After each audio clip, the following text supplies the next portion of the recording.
Very true.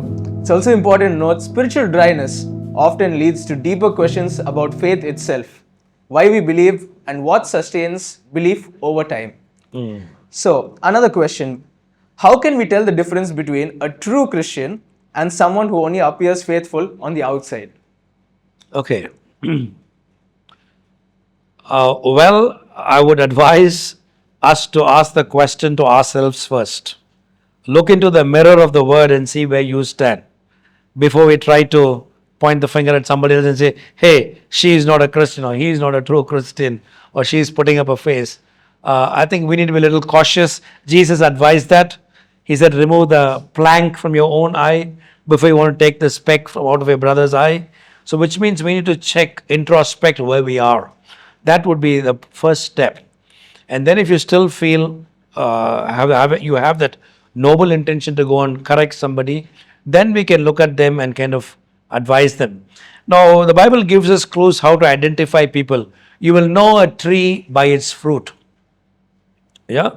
So when you talk about Christ followers, biblical teachers, good teachers, not false teachers, you will know them by their fruit. But there's a small catch there, because the fruit does not appear immediately.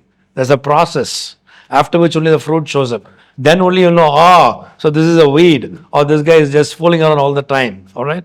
So sometimes the process may take longer. Yeah. So let's not vex about it, and let's not be overly judgmental about people. I think we allow them to come to the fellowship. We fellowship with them, but then you can watch their lives.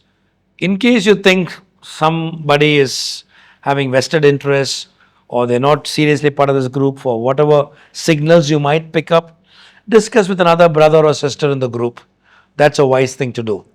Two witnesses are helpful in church discipline. Okay, so maybe if somebody else also notices what you notice, there may be some value in that.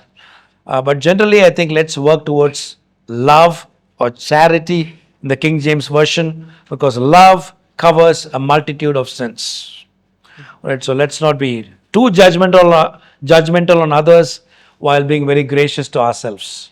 All right, we need to be fair. All right, we need to allow people, sometimes give them the long rope and space.